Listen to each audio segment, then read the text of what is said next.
Praise the lord. యేసునామమే జయము. మన రక్షకుడు మన విమోచకుడు యేసుక్రీస్తు అతి పరిశుద్ధమైన నామంలో అందరికీ వందనాలు. చిన్న ప్రార్థన ద్వారా ఉదయకాల వాక్య భాగం ధ్యానించుకుందాము.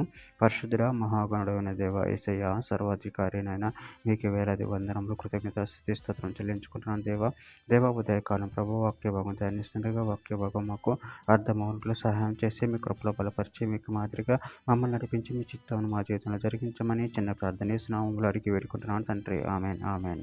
సమూయేలు 2వ గ్రంథం 24వ అధ్యాయము 14వ వచనము.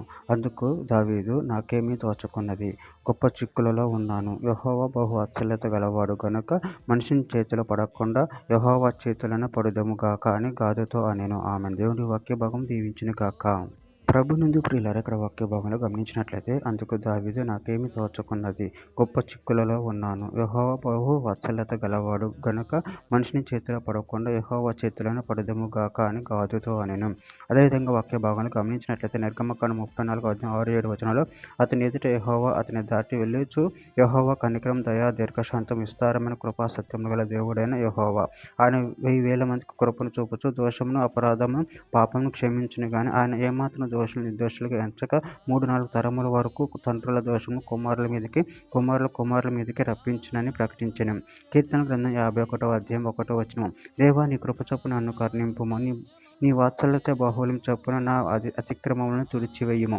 కీర్తన గ్రంథం 86వ అధ్యాయం 5వ వచనం. ప్రభువా, నువ్వు దయాళుడు, క్షమించుటకు సిద్ధమైన మనసు గలవాడువు, నీకు మొరపెట్టు వారందరి ఎడల కృపాతిశయం గలవాడువు.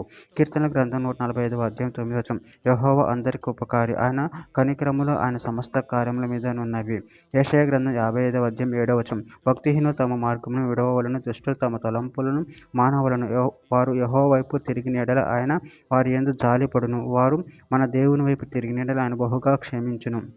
మీకా గ్రంథం 7వ అధ్యాయము 18వ వచనం. తన స్వాస్థ్యంలో శేషించిన వారి దోషమును పరిహరించి వారు చేసిన అతిక్రమణ విషయమై వారిని క్షమించు దేవుడైన నీతో సమ్ముడైన దేవుడున్నాడా? ఆయన కనికరం చూపుట యందు సంతోషించువాడు కనుక నిరంతరం కోపముంచడు. చివరిగా ఒక మాట, కీర్తన గ్రంథం 103వ అధ్యాయం 11వ వచనం. భూమి కంటే ఆకాశం ఎంత ఉన్నతముగా ఉన్నదో ఆయన యందు భయభక్తులు గలవారి ఎడల ఆయన కృప అంత అధికముగా ఉన్నది. ఆమె. దేవుడి వాక్య భాగం దీవించును గాక.